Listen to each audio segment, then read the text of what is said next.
My name is Patricia Hamilton Richardson, and I was born near Gallatin, Missouri, on December 18th, 1929. Tell me about your parents. Who were they and what were they like?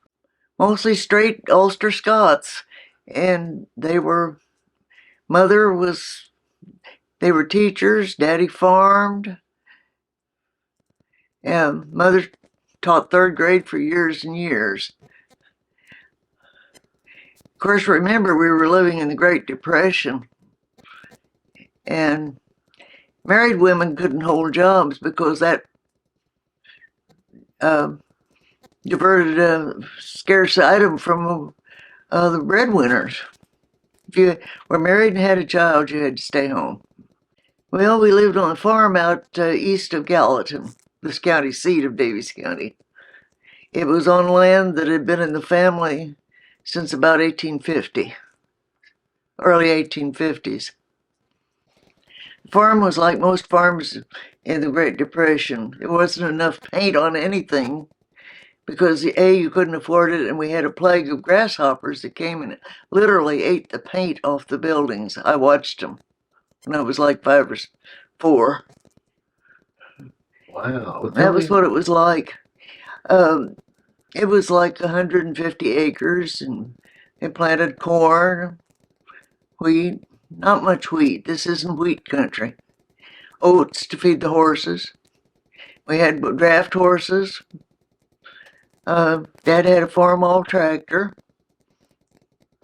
Uh, Tell me about your parents' parents. What were they like? First, starting with your mom's side. Mother was from a small town in South Missouri. She was born in Kansas. Tell me about her parents. Henry and Sarah Chapel Schwalm. Henry Schwalm was a second generation German from Hesse in Germany. Mother was, my grandmother's maiden name was Chapel.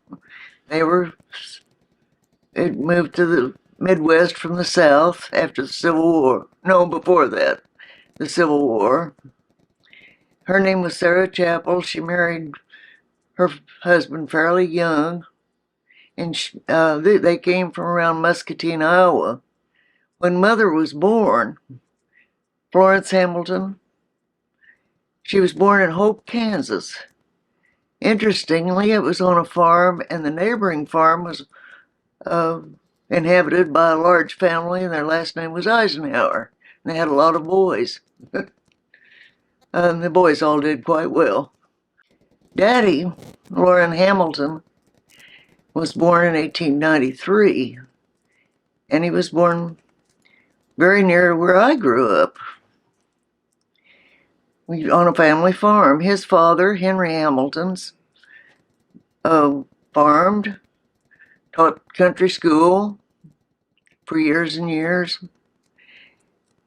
and his mother, Mary Ann Peniston, and was Mary Ann Peniston, and they were the earliest settlers of the county, most of them.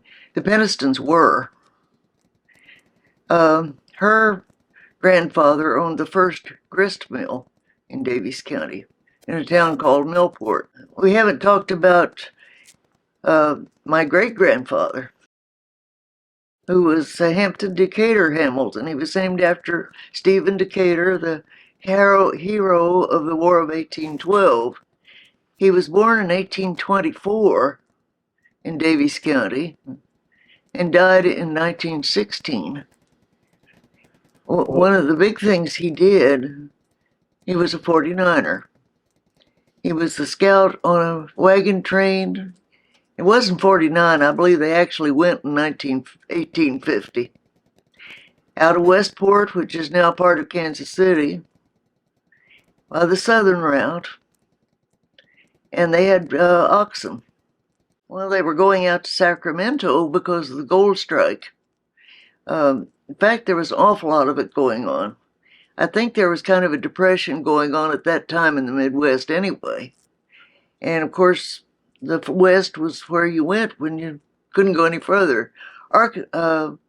Kansas City, Missouri, on the conjunction of the Kaw River and the Missouri River, was literally a jumping off place to the west in those years. They formed a wagon train, went to Westport, which is in central Kansas City, went west the next day. Overland Park, Kansas, a well-known suburb on the Kansas side, was actually the first stop on the Santa Fe Trail. It took at least 2 months and possibly 3. They went the southern route, which morphed into Route 66, but they got lost in the Mojave Desert. And Daddy told me this because I think he was almost grown before his grandfather died, so he knew him quite well. Anyway, Grandpa, I never met the man, of course, but anyway, they made it to the gold fields. He actually made some money and kept it and got home with it. And the way you got home from Sacramento was you went to San Francisco, which is Northern California, boarded ship, sailed down the Mexican coast to the Isthmus of Panama, crossed the isthmus by railroad. There was a railroad at that time in Panama. Boarded ship in the Gulf of Mexico side, came up to New Orleans, and then took the riverboat up the Mississippi to where you were going. So he came back by way of St. Louis. He may have had enough gold to buy a section of land in our county. And he married a young lady whose father was Colonel John Hill, who had come to Missouri in the late 1830s over the Cumberland Gap with Daniel Boone, who is incidentally buried near Kansas City. And his whole family came and they settled there too. Anyway, he married this young lady. They were married for a long time. They had 10 children. And great-grandfather Hamilton was able to give each child a farm out of the section of land he bought, which meant growing up, every adjoining farm was owned by and lived on by an aunt or an uncle. So how big is the section of land? A section of land is 640 acres. Why do I remember that? So how common was that for someone to go out west and actually find gold and come back and be able to buy land with it? Not as uncommon as you might think. I've read quite a lot about the history of the gold rush, and I think actually quite a few did. The problem basically was disease in the mining camps.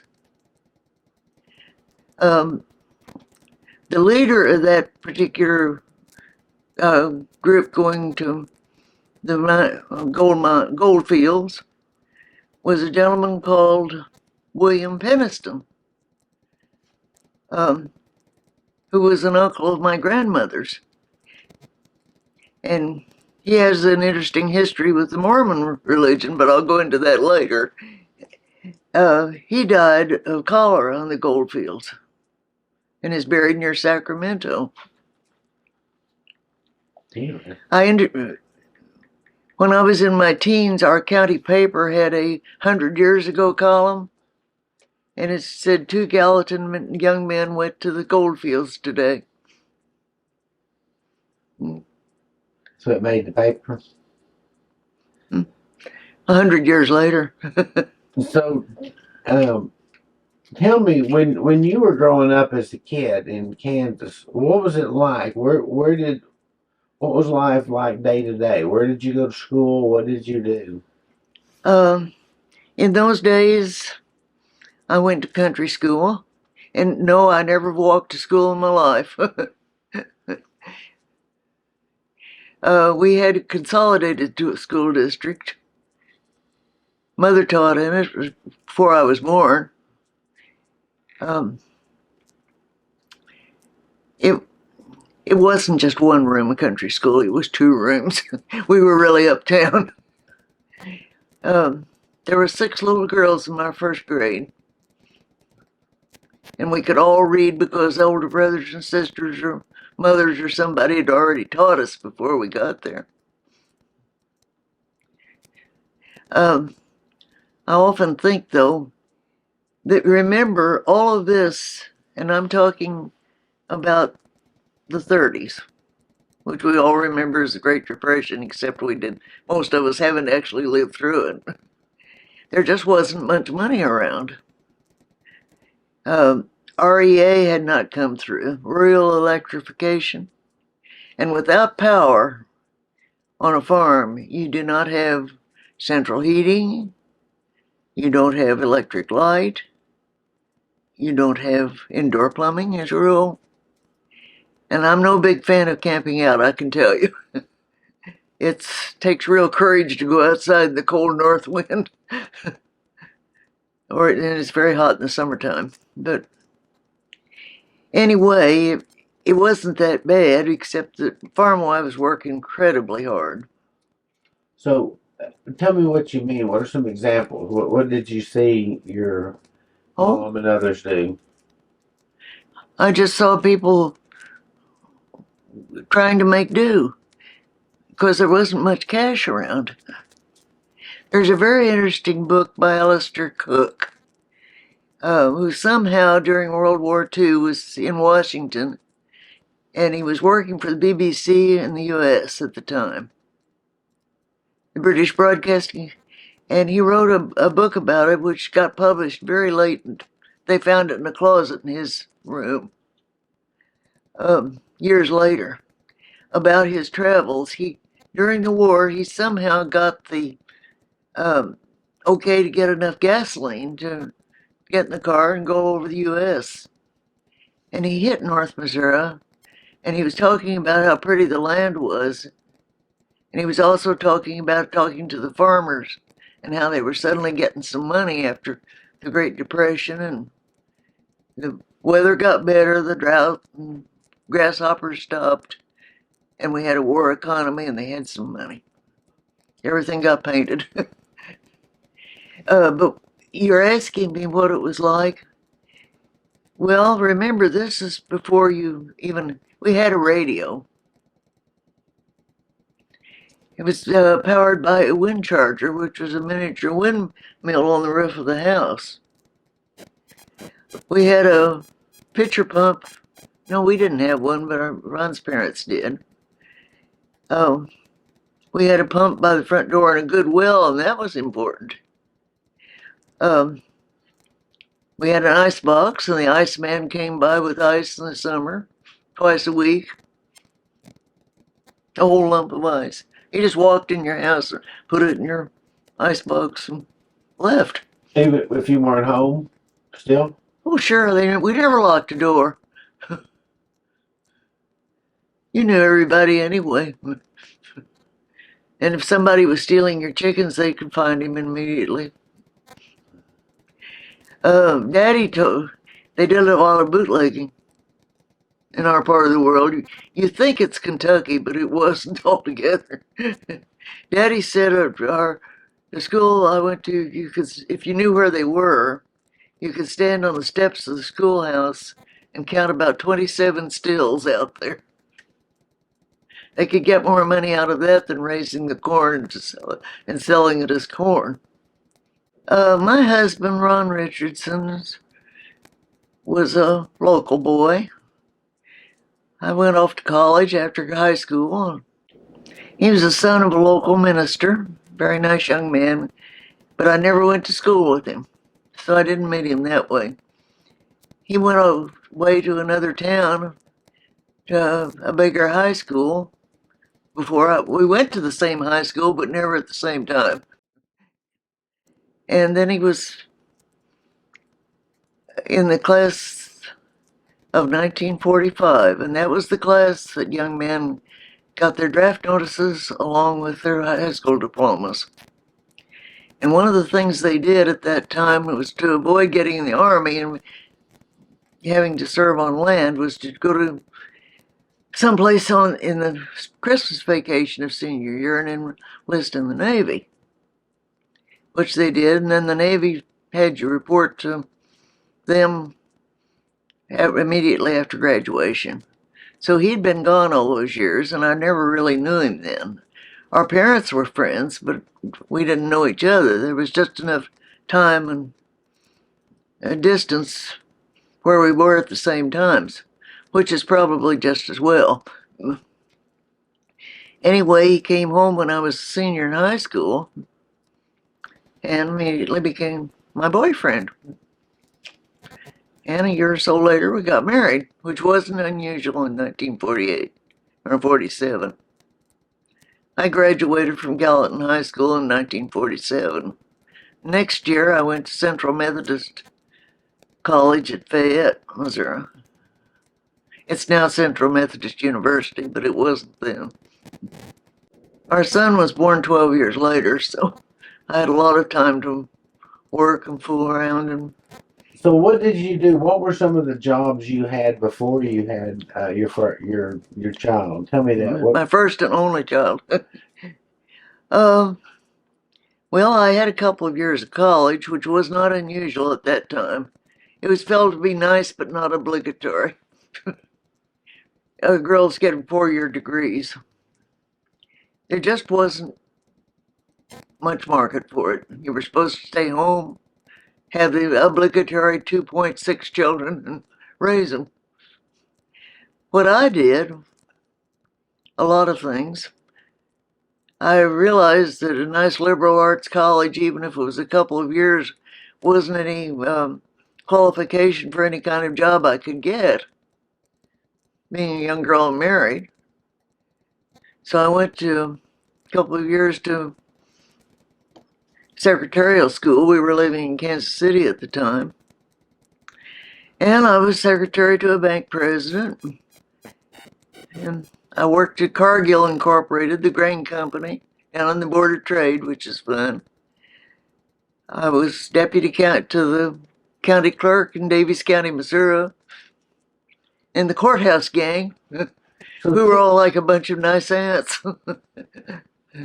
They were fun. And tell me more about working in the courthouse. In the courthouse, you did what? The county clerk actually was the clerk of the county court, the judges that did the roads and bridges and paid the county funds and everything. She was a lady that had been county clerk for ages and kind of an old politician. She was quite a politician. She was a very nice woman. She hired me. My dad was a good Democrat. He'd run for office, not successfully, I might add. And I think my credentials were good. Anyway, it was kind of fun. In Missouri at the time, the county clerk was the ex officio registrar of births and everything, so we had the files on that. I was in that courthouse several years ago, and the file's still in the same place in the vault. They haven't moved it. It was really kind of boring, except on court days, but, well, it's been a long time. In the first place, my husband got incorporated into Kansas City Life Insurance Company's corporate training program for agency management. Kansas City Life was a very reputable life insurance company at the time. In fact, it was the highest priced stock on the stock market in those years, and I'm speaking mid-50s. And he felt very fortunate. His father had been an insurance man and an evangelistic preacher, but that's a whole other story. But Ron, my husband, well, it was quite a step up, and of course we got to move into Kansas City, and out of a 1,800 population town, even if it does have an interesting history, and it was fun, and we were young, and it was great. We had a nice little apartment. After all, we were a fairly young, childless couple, and corporate wives weren't supposed to work, but what was I supposed to do? So I looked around for a part-time job, and I started to work for a local psychiatrist. Very interesting. One of the nicest people I've ever known. He was Freudian. He taught at the University of Kansas Medical School over across the river. He was head of the psychiatric department at Menorah Hospital, and he saw patients about 3 days a week. A psychiatrist does not need a nurse, he needs a secretary. And that's what it was. But I've decided I wanted to not be a psychiatrist secretary anymore. Went to work in the local bank, which was up the street. And that was interesting too, in the sense that there was no branch banking in Missouri at that time. Every bank was a separate entity with its own officers and everything. Again, I was secretary to the president and opened all new accounts. I've never been a bank teller. I've made loans, but I've never been a teller. And it was kind of fun. It was right up the street. You saw everybody you knew. Our little Brooks, we lived in South Kansas City. We bought our first house and lived in South Kansas City in the old plaza area. Brookside was a local shopping center that was very charming, about 63rd and Warnell Road. So it was neat. Kansas City at that time was a town that had a nightlife. You couldn't get a bad meal there.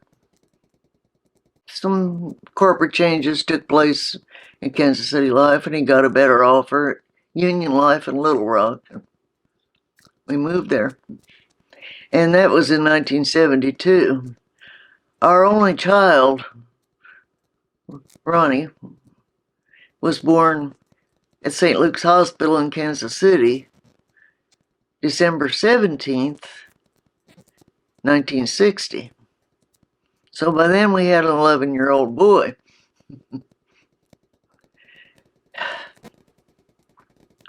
So what was it like for him coming from? It wasn't a bad thing. He wasn't in high school yet. He was young enough to make. There were a lot of kids in our neighborhood at that time. I didn't like our house, but there wasn't a great deal to buy at that point. It was like now, there hadn't been a lot of building going on. We lived out in West Little Rock, and it was just beginning to start to build up at that point. I'm talking about 1972. So tell me about Little Rock in 1972. What was it Well, like? there were only two restaurants you could go to that you could get a drink. Steak and ale and the Leather Bottle. You say you were going out to dinner. Well, which one this time? It really got to be funny. There was a great deal of difference between living in Kansas City and Little Rock. Kansas City is a much larger, more cosmopolitan place. And I met other people at that time who also came from Kansas City. And we found it pretty backward, to be truthful. As I said earlier, there were two restaurants where, were normal for Kansas City people. Leather Bottle and Steak and Ale. And you sort of divided yourself between those, and that was it. I know there were other things, but we were strangers. We didn't know about Tijuana, and we didn't belong to the country clubs as a rule. We were too new and not that affluent. And yes, there was a lot of difference. It was a culture shock, to be honest. Little Rock was very parochial. Well, I really liked the kind of small town atmosphere it had. But again, I like to get to Kansas City to shop. It wasn't unpleasant. The schools were nice. And I was in Kansas City working in a bank at the time of the Central High crisis. We had children that were that lost year that were coming to Kansas City to stay with relatives to go to high school. I met them often. They were coming in the bank to talk to us, and all kind of things. We were a suburban bank, and we got a lot of people that were moving in for that reason. Tell me about your son. Who was he and what was he like? Would be truthful, and I've been asked this question several times. Very inquiring, very into everything, very busy. Only word I can really use to describe is driven. When he gets his idea of something to do, he does it until he gets tired of it, and that's liable to be several years. I think not long after that was when he got into RC modeling and built flightless airplanes. We stepped over them. So when did he start doing it and what would he do? Build. Mm-hmm. He'd fly them. And of course, it's a lot of. He played the trumpet, so he wanted to be first chair. He didn't get to be, so he could play in the trumpet. But I mean, as far as the flightless airplanes, he was building gliders, and they were like 6 feet wide, and you had to go out with him to places where there were good thermal winds so he could fly them and radio control them. And then they get lost, and we had to go find them. He played in the band. He was in Parkview High School soon.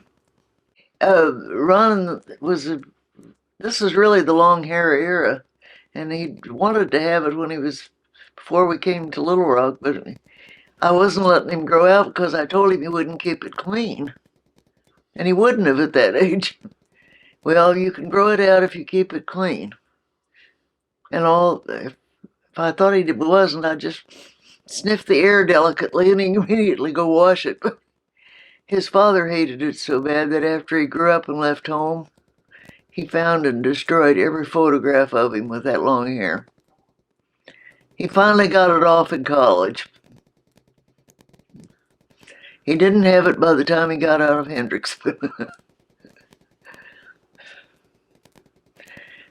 It was my hairdresser who cut his hair said, "We finally did it."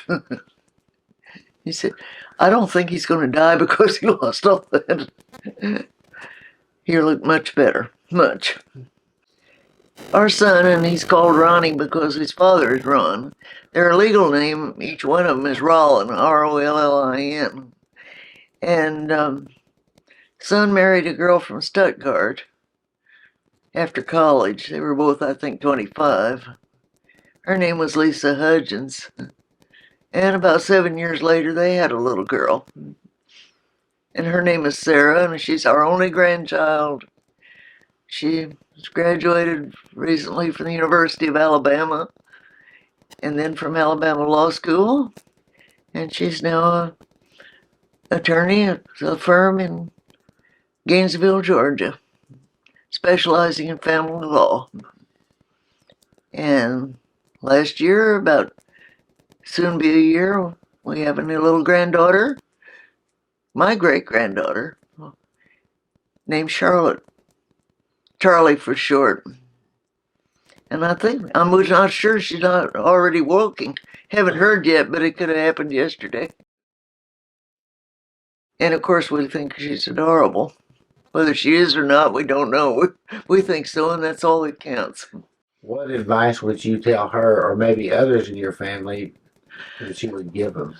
Take advantage of the opportunities that come your way. They may never come by again. Don't put off things.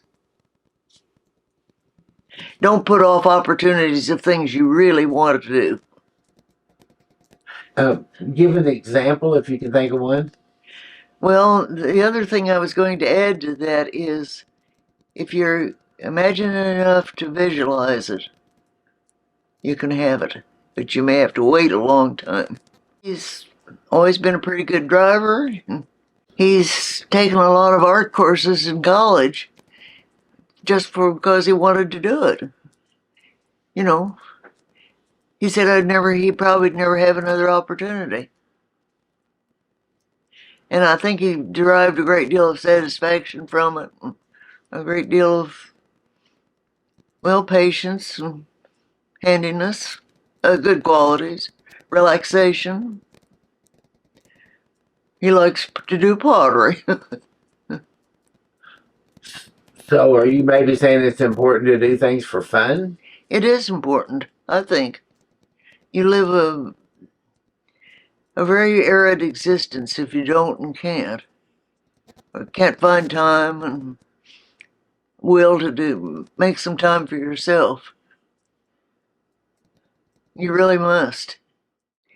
Well, I'll quote a saying my father always said that the good times don't last forever, but the bad times don't either. Things do change. You just have to hold on and wait. And he was right, of course. He was right about a good many things. One of the things that I used to think when I was small, we had a uh, encyclopedia in our classroom in the country school when I was little, a very good illustrated one. And I used to read it and look at the pictures of the Holy Land and of the jewel house in London where the crown jewels are and wonder if I'd ever get to see them. Well, as life worked out, I had to wait till I was over 50, but I've been in that jewel house 4 times. I mean, I wanted to see them. I don't know that I wanted to see them that often, but and I've been to the Holy Land 3. Well, it was probably about January of 1977. Son was 16 and driving. I didn't have to be his chauffeur and social secretary any longer. And I was really approaching age 50 and knowing if I was going to do anything with the rest of my life. When you have an only child and they grow up and leave home, there you are. But I had a friend who was a former stewardess for American Airlines and worked in our local sales office. And she was explaining to me, and I really didn't know what retail travel agents did. I mean, we'd had traveled considerably, but it was all in the U.S. and usually by automobile, and people just simply didn't really know too much about what they did, unless you really were wealthy and traveled a great deal, and then that wasn't anybody we knew very well. And she explained it and said, well, you really need to do that.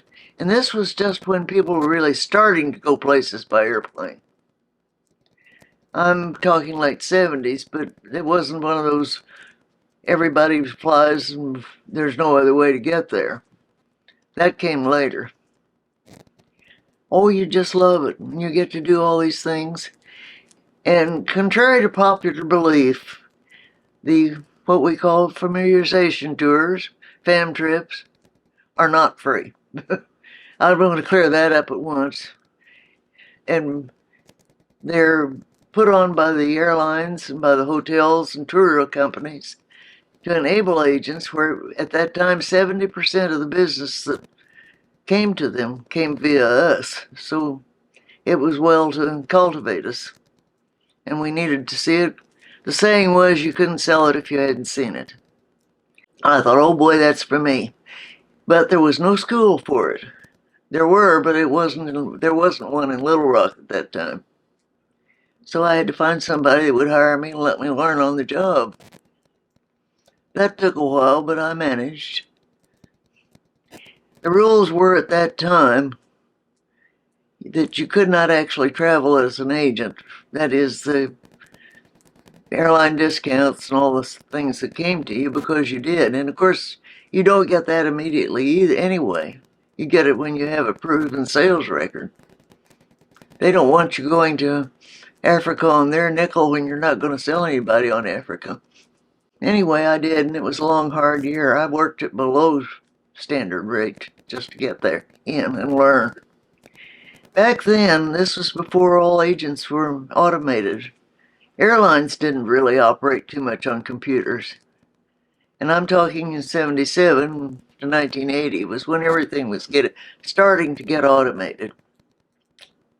So we all had to learn it and know and learn all the airport codes and everything else. And back then, we we had what we call live tickets. You had ticket stock, and you wrote them by hand. I found an agency that would hire me, and they did, and I managed to stay out of trouble. And then I got hired over on this side by the oldest agency in Little Rock, Kruger Travel. Miss Florence Kruger started her agency when she was the only one in Little Rock. I think Byron House is the only other one, and he was originally a railroad agent. But she was in her 80s at that time, so. Well, of course, in the first place, is Miss Kruger was fond of saying you're never bored, which is perfectly true, you're not. And you meet everybody. And if you like solving puzzles, a lot of that is like that. Can you find a flight at a price they want to pay or can pay? Do you find one the time they want to go? Can you find them a seat on it? Do you know much about cruise ships? Do you know how to tell them what to wear and what the weather will more likely be? I've had people ask me what you wear to dinner on a cruise ship. Well, how would I know if I hadn't been on one? And how they vary and which one you might like or not like. Of course, you do all that and it only comes with time. I spent 30 years doing it. Usually when you first start out, they don't let you go anywhere until at least 6 months or a year. And that's good because you need to have something to. I mean, what good is it if you don't know how to do it, what the office work you're supposed to be doing? The first time, I think most of the first time you go anywhere as an agent back then was Mexico. Because it's close, because we get a lot of tourism there. And I don't know that we do these days. I haven't worked in a long time. The ones I thought were great was the first time I went was South America. And Braniff was still flying at that time. Braniff got the South American routes away from Pan Am because Harry Truman knew Tom Braniff. Well, it was a little interesting sidelight, but that was something we kind of knew. They kind of started around Kansas City, and Mr. Truman spent a long lifetime after he was president living in Independence. But I digress. That trip, we went first to Buenos Aires, then to Iguazu Falls. We crossed the Prado River on a boat and cleared customs into Brazil in what looked like an old gas station. And then we went to Asuncion, Paraguay. Paraguay is visited by about 200 Americans a year, and I can certainly see why. It's an inland city. It's very, very flat. And I think were a dictatorship at the time. They were having an election, and there was one candidate. His name was Stroessner, German expatriate. And on to Lima and Guayaquil, and well, where else? Anyway, we were a lot of different places. We ended up in Panama City, Panama, and back in Miami.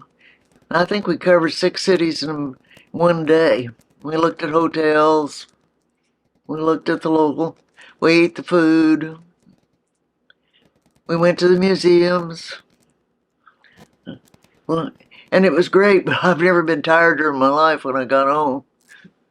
And I learned to make omelets. We were in first class on Braniff, and at that time the cabin steward served fresh omelets to first class for breakfast on long flights.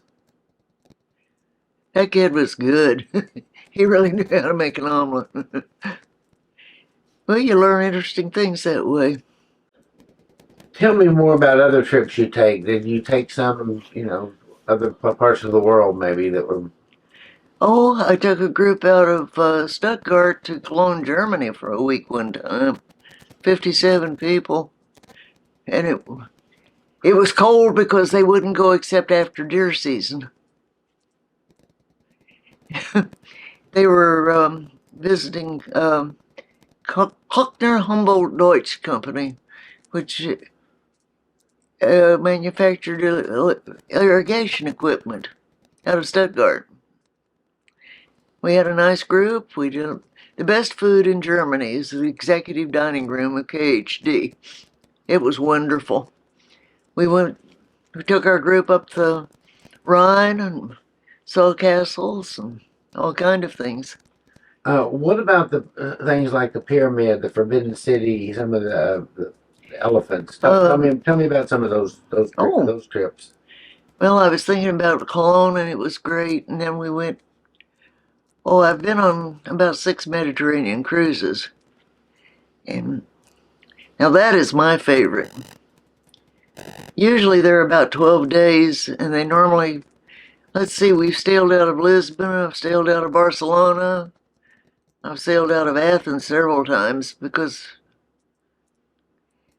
and that is, well, I was going to tell you about the first time we went to Israel. Yeah. And I think it's the last time Israel's had a period of relative peace. It was early 80s, and we were guests of the Israeli Tourist Commission. And has anybody ever flown El Al? I flew her out of New York. Check-in time and connection time for El Al at that time, and I don't think anything's changed, is 3 hours. Anybody boarding El Al has to be taken privately into a room with an El Al employee, a very matronly lady and a very tough lady, who questions you for hours about your luggage, what you're doing there. You cannot believe the sternness of them. And they still have that. El Al does not come, well, didn't then. They come into Chicago and they come into Atlanta, I think, now. But anyway, that's what I did, and that's interesting in itself. They have a special section on board the flight I was on for Hasidic Jews. They will not sit by a woman.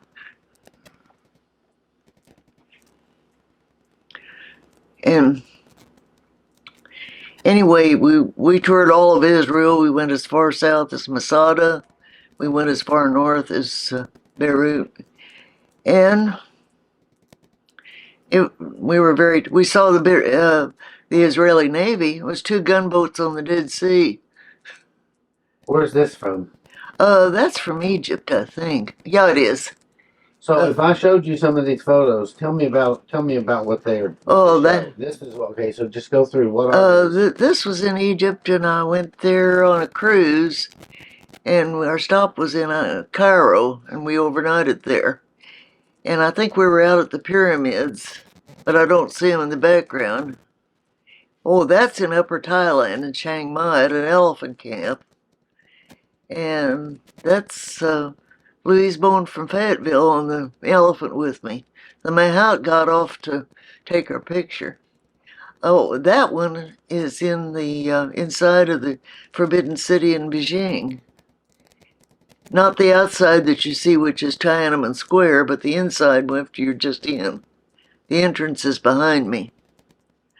And that's the Great Wall. The first time I went to China, I didn't get on the Great Wall. It was sleety and cold, and the tramway wasn't working. That's on a river in Upper Alaska, and I can't think of the name of it. I think it's the Yukon River. We'd been to Dawson, and we're touring around. And that's the same trip as the one before, except this time the pyramid and the Sphinx got in it. That's the Great Pyramid behind the Sphinx. The guy on the wall is a travel writer that was on the same ship I was on. It was Stella Solaris, and it was 87. I think my favorite was the time we went to Africa on safari. We went to Kenya. It was probably about 92. I'm trying to think. And we flew to New York and boarded Air Italia, Alitalia, the Italian airline, which was great, and connected in Rome and then landed in Nairobi a day later. DAR is it's well known mostly over Marian Anderson and not singing. Its headquarters, it's officially National Society Daughters of the American Revolution. It was founded in 1895 and it has no connection with SAR, which is Sons of the American Revolution. The requirement for membership is direct proven descent from a soldier of the Revolution or one who materially aided the revolutionary cause. I've been a member myself since 1953. My grandmother was a DAR. All of my aunts were on my father's side. So what would you do if you had to explain to your family what you did? What did you do? In DAR? Yeah. Oh, I've held a number of state chairmanships. I've been regent of my chapter, done whatever committee requirements they needed me to. Oh, okay. We're very active in reserving historical monuments, making them. We have schools to aid in American Indians and mountain children. There's a mountain school in Alabama, Crossnor, in northern Alabama. Son Ron worked with a guy who went to school there. He loves the daughters. We provide scholarships, we do patriotic work, and we also work with veterans. That's one of our major things. We're not political. We try to stay clear of that, and we need to. Our national headquarters are in Washington, D.C., called Memorial Continental Hall and Constitution Hall. The largest thing people remember that is not to the daughters' credit is in the early 40s or late 39. I don't remember. I wasn't a daughter at the time. I wasn't old enough. Marian Anderson was supposed to sing in Continental Hall. It was at the time it was the only big auditorium in Washington. Was the reason, and the daughters simply didn't allow black artists to perform there. And then there was, and Eleanor Roosevelt gave up her membership because of, well, for political reasons probably. She was a DAR, belonged to DAR. Eleanor Roosevelt at the time, she was First Lady, and Bess Truman was a DAR, Independence Pioneers chapter.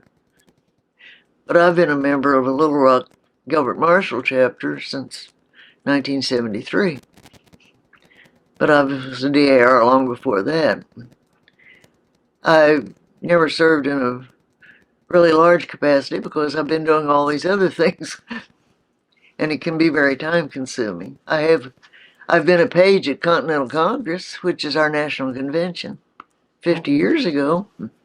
What I remember, and it's really very brief compared to some of the really big things that have happened, was the two ladies that came into my office in Little Rock, sat at my desk, and this has been many years ago, by the way, and said, "We want to go to Hiawatha and we want to stay on Waukegan."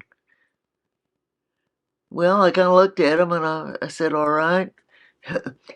Well, I took it to mean they wanted to stay in Waikiki. And then they said, "And we want to stop in Los Angeles." And I said, "Well, that's nice. And we can do that."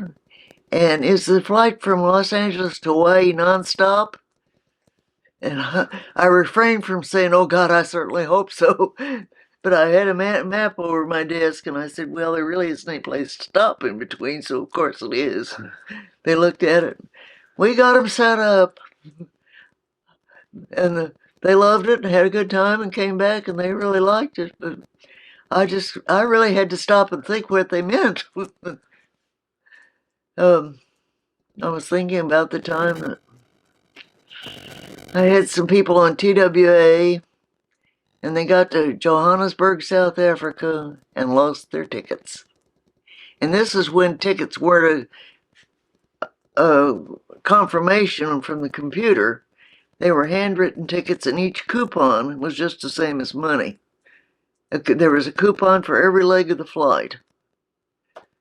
And they were calling me from Johannesburg, from the TWA office, saying, "What's our ticket number? TW will help us if we can give the ticket number." Well, fortunately, I was standing right by the door where we kept the ticket stubs that had the number on them, so I thought I was going to lose my mind before I found it, but there it was. And they got home safely, and I never did find out how come they lost them, but they did. People are always losing tickets. Wally Hall over the Gazette, we had to really go lecture about throwing unused tickets away. They were the same as money. You remember this sports writer? Well, Wally apparently thought they were no good if he didn't use them. He was a mess. Tell me more about Wally. Well, we liked him, but we had to straighten him out every once in a while. I finally got Miss Kruger to go down there and give him a lecture, which she could do. Well, she was about 88 at the time. She sat him down and said, "Now, honey." She did. I don't know who else she straightened out. What did he do to get in trouble? What did he do to get in trouble? Through his tickets, if he didn't go on a trip, and sports writers were always doing that. Something would come up and they make a reservation, get a ticket, and then something come up else and they wouldn't go. So they didn't add an unused ticket. Well, to them, they didn't use it, so it didn't have value. But it actually did have value. And they keep throwing them away, and and then the paper would want the money back. If they didn't use it, there was some money involved. And they were blithely just getting rid of them. We just wanted him to quit. Give the tickets to somebody reliable and we'll get them back, but don't stop that.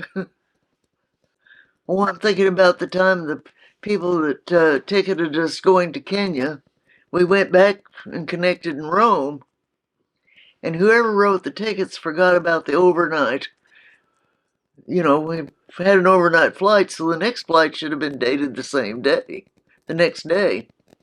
Well, those little girls that wrote those tickets didn't do that. So there we were on Alitalia, 6 women, and the manager for Alitalia in the Rome airport was saying, "I can't take you girls home with me. My wife wouldn't like it. I've got to find a flight for you to get home on." So they did. They put us on, they advertise a lot now. Polish Air. Anyway, they got us on when we were all in first class, so we didn't think it was too horrible. It loses something, but I think I just forgot what airline it was. It was one that you wouldn't normally ever fly. Well, if 50 years from now when you're gone, what kind of advice could you give somebody that might be helpful for them, that you could tell them? What would you say? If you come to the bend in the road, take it. To quote old Yogi Berra, don't be afraid. Don't back down. Go do things. Opportunities come your way. Learn to recognize them, and don't be scared. Take them. If you live right, you only live once. If you do it right, once is enough. That's my motto. At least I hope it is. Anything else? That's about it.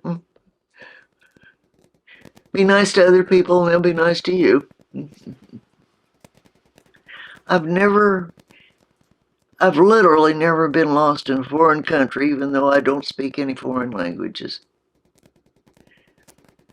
I've been on a train in Germany when I didn't speak a word of German and they didn't speak a word of English. But I happened to get in a compartment with a couple of professors that did speak English. I didn't even have a ticket. I just got on it. And they said, we'll take care of it. The conductor will come. You have money, and I produced money. I said, I don't really know what to pay him. He said, just hold out some money. He'll take what he needs. And he did. I mean, if you,